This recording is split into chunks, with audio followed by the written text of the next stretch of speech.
Is this still recording? Yeah, we're still on. This is my vlogging camera. I'll blur you guys' faces out because I don't have me do this. I'm driving. This is it. Some vlog posts.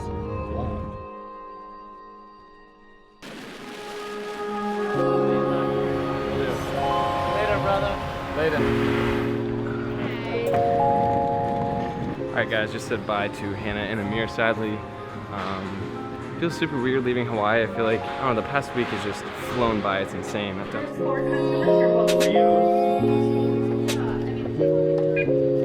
you. Thank you, sir.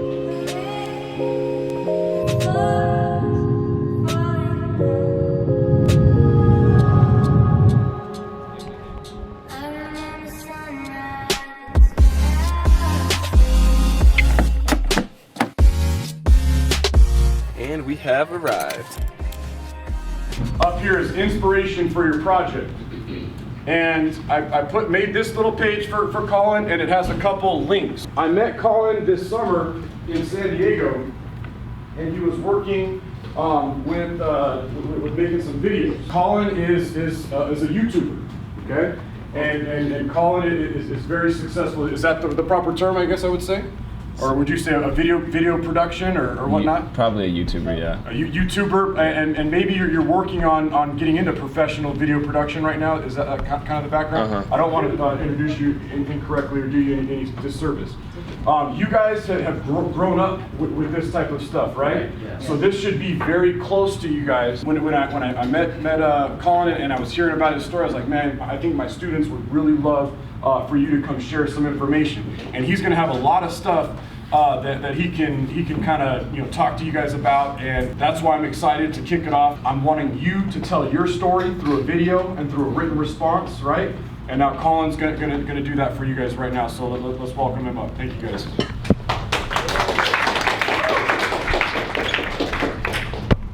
Set up the camera. Do you want all the lights on, or Lights on would be good. okay? All right, how many of you guys watch YouTube videos? How many of you guys have people that you come back to and watch their YouTube videos almost every day? So I guess throw out some of your favorite YouTubers, some people that you come back and watch. Yeah. Danos, yeah. Anyone else? Yeah. Yogscast, yep. Anyone else? Like Casey Neistat, you guys know that? Casey Neistat, Fusi2, all those people. Yes. Jake Paul. Jake Paul. I actually know Jake Paul. I'm not like good friends with him. He's not a super great person, but anyways, so I guess I've spent the last 5 years creating this main YouTube page right here. I focus on animation and gaming style animation. So I do 3D animation with Adobe After Effects, Adobe Premiere, 3ds Max, and I've grown quite a bit on my main channel. I have 420,000 subscribers I think now, and then I have a vlog channel down here, and that only has like 2,200, so that's kind of a fresh thing that I've been trying to start out because I've fallen a little bit out of love with the animation that I've been doing. I've kind of gotten burnt out. I've done it for like 4 or 5 years, so I've started to put more of my effort and time into my vlog channel. So I made a little video here, kind of like what you'll have to do for your project. Hello, my name is Colin Ross, and this is my story.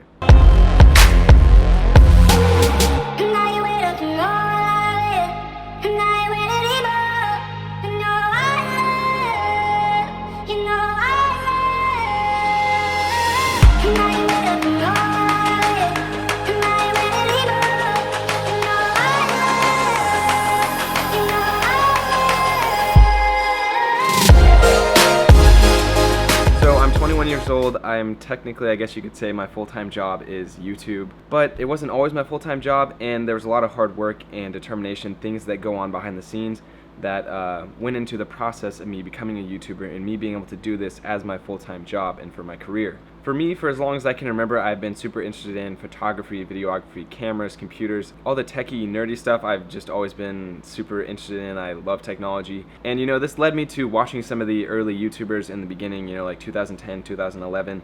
I watched someone named Freddie Wong. He does visual effects videos, and I saw him doing that, and I thought it was super interesting, so I got into learning Adobe After Effects and Adobe Premiere and certain softwares that allow me to edit. That's all technical jargon, but basically got me learning a bunch of programs that I now use to make animations. So I have two channels. I have a vlog channel that has 2,200 subscribers, and I have a main channel that has 425,000 subscribers. And obviously the main one that earns me the most revenue is my main channel, CC Productions. On there I do animation stuff in real life. So I do 3D compositing where I film something and then I will track an object in and add it. The main two subjects I do are Lego and Minecraft. So I usually will add that in real life. So I'll film a video and then add all the stuff in, post it to YouTube, and that's pretty much my life. So learning these programs, I started to post video after video and start to learn, what gained traction, what gained views, and what didn't. And it took me about 3 to 4 years of posting, getting like 200-300 views every video, to where finally I had one video blow up. So one of the hardest things about YouTube is your first 100 subscribers. That's, every single person starts at 0, and you gotta build from there. And it's a tough thing because you're trying to develop an audience, you're trying to find people to watch your content. And when you have 0, that's a really tough thing to do. So that's something where persistence pays off. You have to fight through that initial stage, and then once you get 100, it's a lot easier to get to 1,000, 1,000 to 2,000, 2,000 to 5,000, 5,000 to 50,000. In a way, it's kind of an exponential growth curve once you start growing. So fighting past people making fun of you. So back when I was in high school, which is crazy, that was almost like 6 or 7 years ago, I was a freshman in high school. YouTube wasn't a cool thing. It wasn't like nowadays where cool people were doing it. It was like I was doing it and people were making fun of me, kids were judging me, they were calling me a nerd. It was super hard for me because kids were making fun of the videos I was making, like kids would find them in school and share them. It was super difficult for me at the time to see the future. I was just a freshman in high school, I was just like all of you out there, and it's super hard when you're in high school to realize is that most of the opinions of your classmates really don't hold a lot of value. So fighting past people trying to deter you from achieving success based on what you're passionate about is something that you get better with at time, and you'll definitely be happy with yourself in the future if you fight past all the negative comments in the beginning. I just implore you to do that. Another thing that got me through all the crap that people gave me for making YouTube videos was the support of my filmmaking teacher, Miss Nagovin, not that anyone knows her name, but she was someone, and I think it's important to find mentors and find teachers who believe in you. I guarantee you there's not a teacher at your school that doesn't have an open ear for your problems, or doesn't want to listen to you, or doesn't believe in you. So finding those teachers and finding those teachers you connect with well will be super beneficial to you. I still talk to a few of my high school teachers, and they've been huge mentors and inspirations in my life and the path that I'm choosing to go. So finding those teachers, principals, admin team that support you and believe in you is very imperative to your success. They help build you up in those times where people are trying to break you down and feel small. The amount of opportunity that's out there for all of you watching this video right now, just considering the whole new wave of media, the new wave of new media, this YouTube content creation thing, it's crazy how much opportunity is out there. So I advise you to at least, take a little bit of interest in it and see what's possible with it. And hopefully I could inspire you with what I'm about to say. Yeah.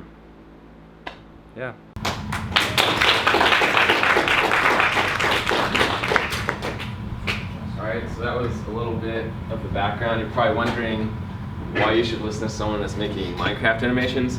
But it's less about that and more about, I found something that I was passionate about and found a niche community that was going to watch it. And so I turned my passion into my career, essentially. And I'm sure that's something that a lot of you would like to do. A lot of you probably would prefer to be making YouTube videos over working a typical 9-to-5 job, I assume. Is that the case? So I guess that's just kind of what I'm trying to show, is that I'm sure all of you out there have things that you're passionate about and things that you really care about. And with this whole new wave of media on YouTube, it's possible to put that passion and turn it into revenue. Not that revenue is the most important thing. So I guess to kind of go on to my next point, how many of you know Jake and Logan Paul? Everyone? All right, so I was kind of talking about the revenue side of things, and that is important because sustainability is an important thing, but something that these YouTubers have done recently that I don't think is super great is they kind of put this glossy look on what being a YouTuber is like, and they kind of just show, like, hey, I bought a Lamborghini, no big deal. And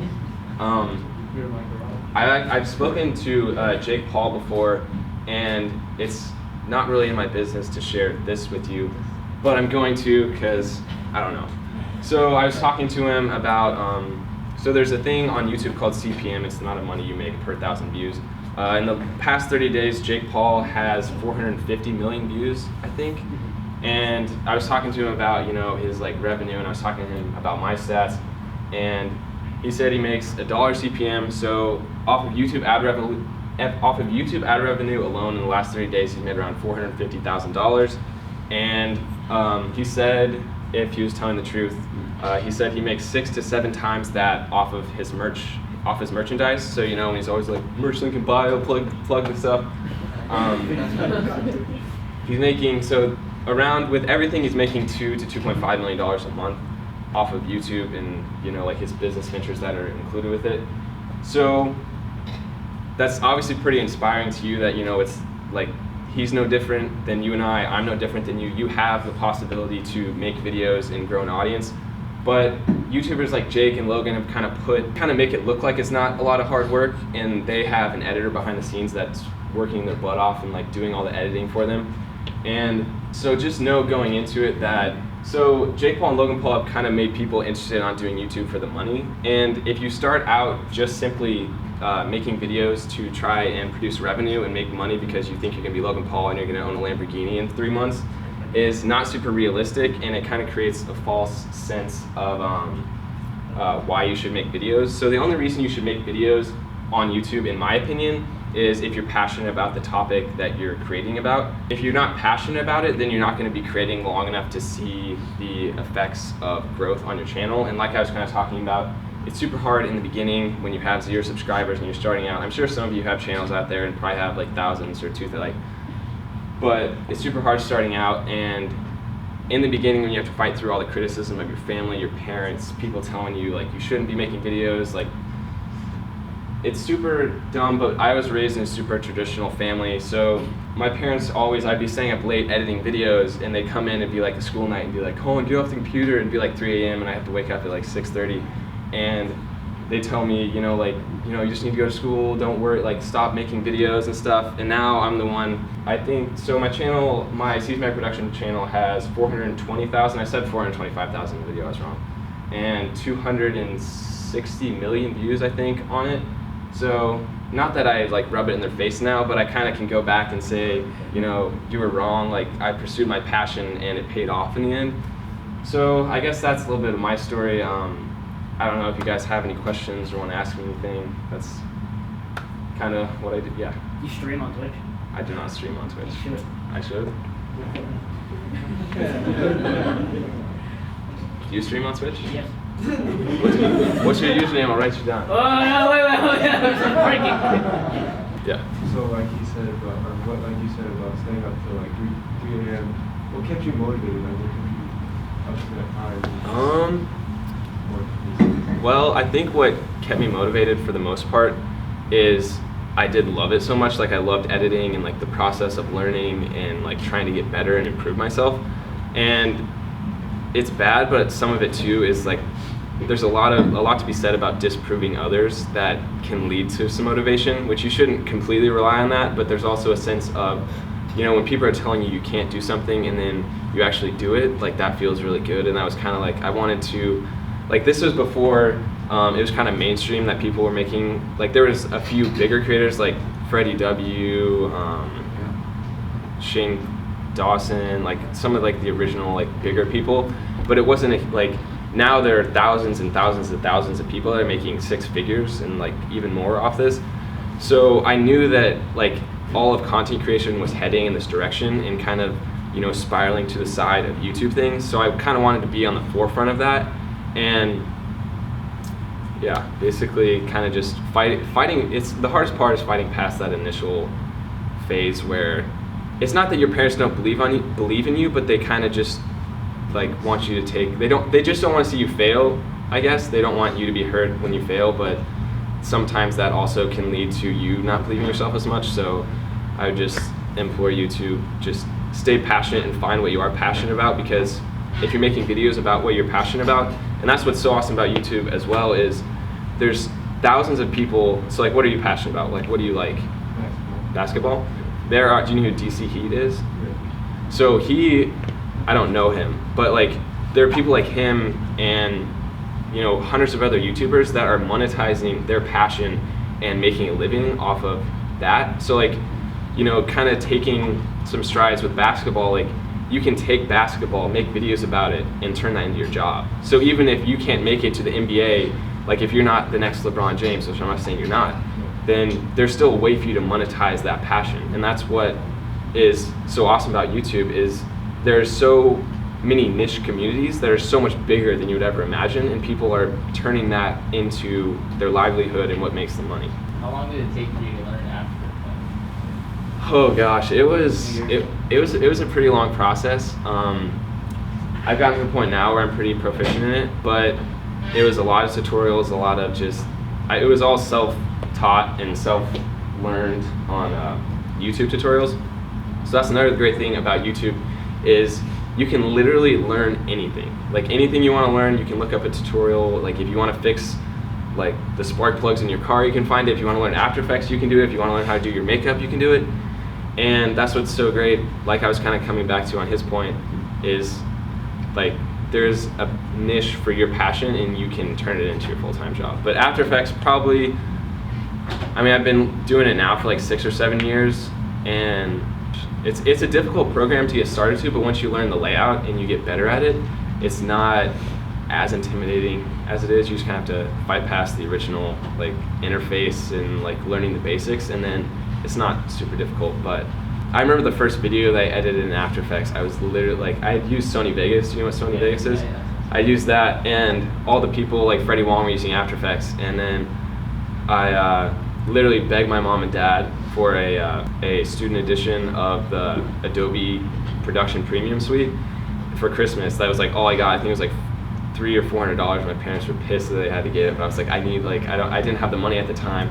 And that's one of the most intimidating things too, is at the beginning, like getting the equipment is kind of intimidating, but now it's so easy because a lot of your phones shoot 4K, 1080p, and the quality is good enough on it. On average, how long does it take you to make a video? So I've been trying to do daily vlogging, but it hasn't really worked out. It's very hard. The vlogs take on around 2 to 3 hours to edit, and for my main channel videos, it's usually like 50 to 80 hours. So I try to do one every week, but I haven't posted one because I've been super busy this summer with like stuff off of YouTube. Usually around 40 to 80 hours, just depending on the type of content and like the 3D rendering and how time intensive it is. So it's pretty time intensive for the animation stuff, but the vlogs aren't as bad. Yeah. Did you build those models? Yeah, like the 3D, like the Lego 3D models. Yeah. So is there like a type of discipline that you or routine that you try to like follow in order to, of course, make sure that you're doing all right with your YouTube channel, like the way that you make your videos? Yes. So that's another thing is YouTube. It sounds super great, but it's hard to have the discipline because you don't have a boss. You don't have someone saying wake up at 6 a.m. and start editing because you need to get your video done for the week.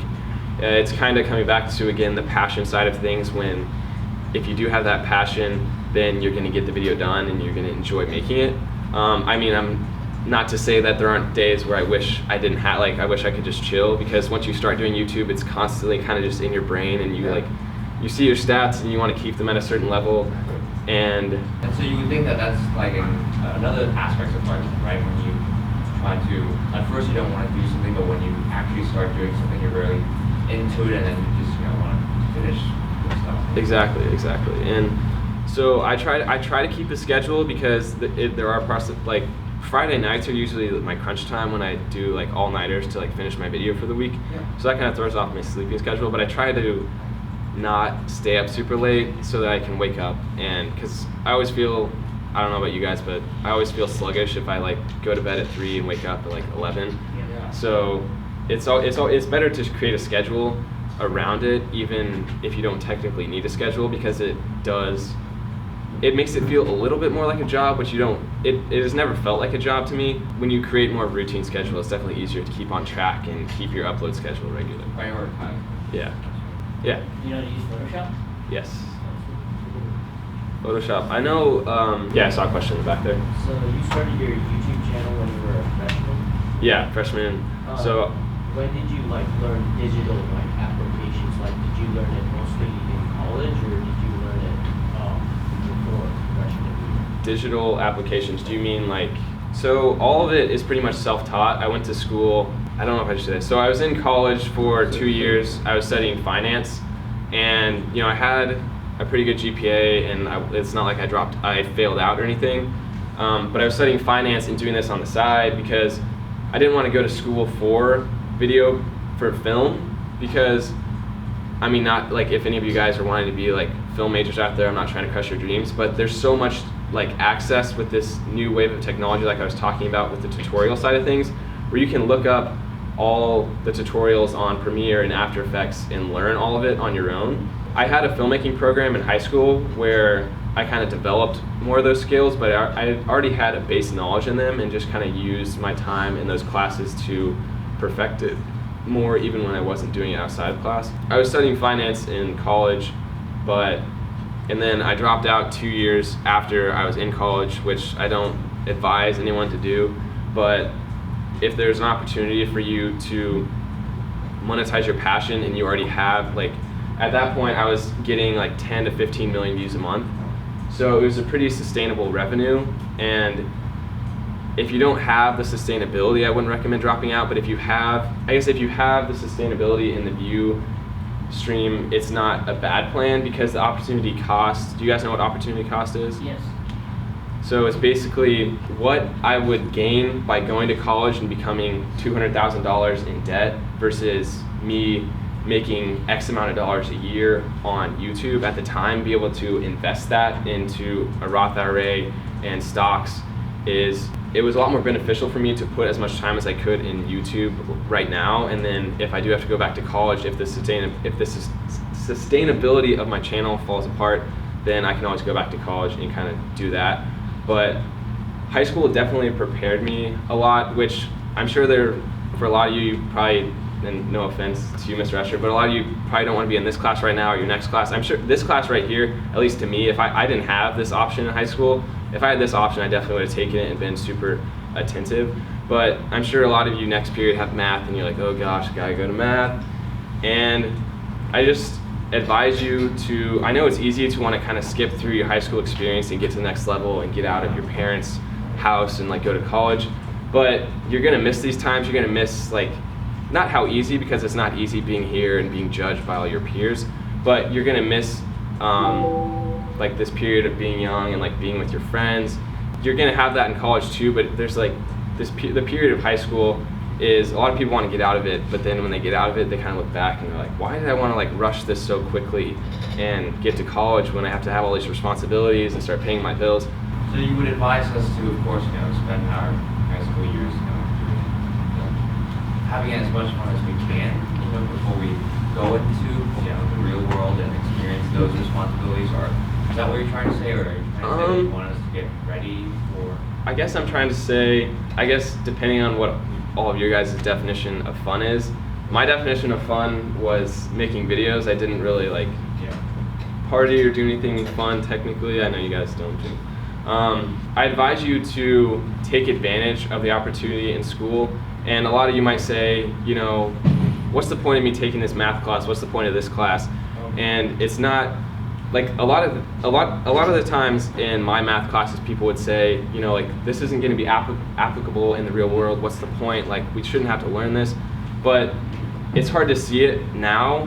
But the problem-solving skills that you learn taking calculus and taking math and science and all that come back to when you're trying to learn like video editing programs, or you're trying to learn how to invest in stocks, or like all the problem-solving skills you're learning in your math classes and science classes and some of the classes you might not like quite as much.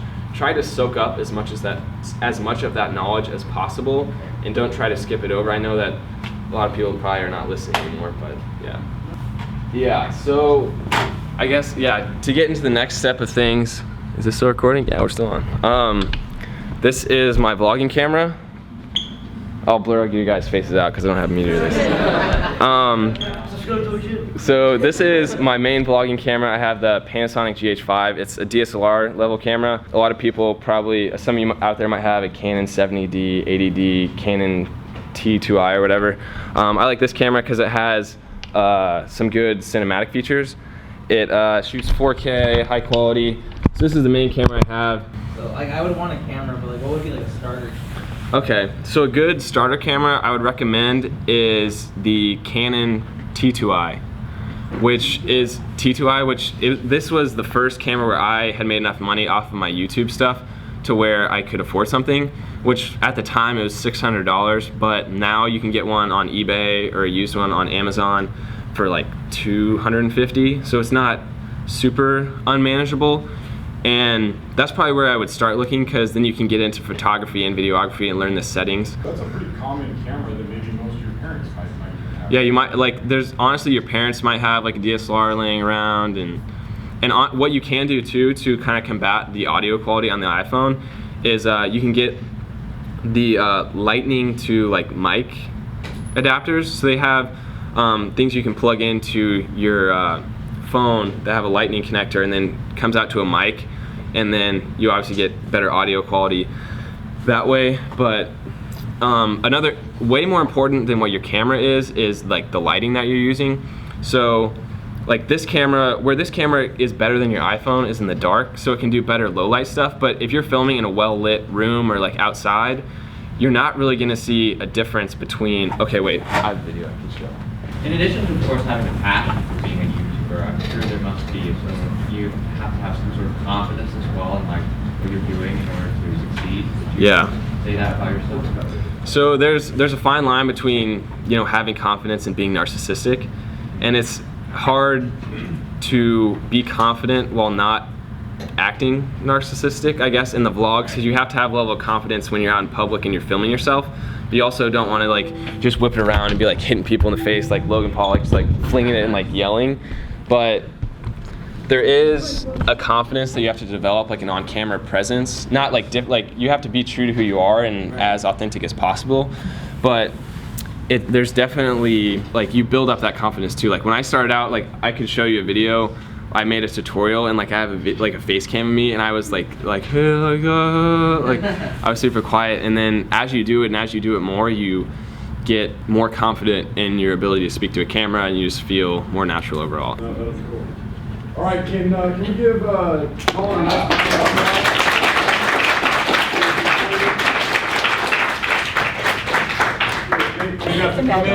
I'll be in the back. Cole man. Do we go behind the desk or? Oh yeah, if we have this tiny. It's gonna be like an awkward gap, like right. I have After that, Okay, cool. Isaac's gonna be in the front. I'm not gonna block his view, so it's not like it's gonna. No, don't worry. You don't have to. He can't. I'm already blind about this thing. It's like. Oh yeah, we're hugging now. no hugging. No person. Sorry. Look up here so you're not that weird person that's talking. Okay. Thank you. You guys want to just They better have 50 reasons.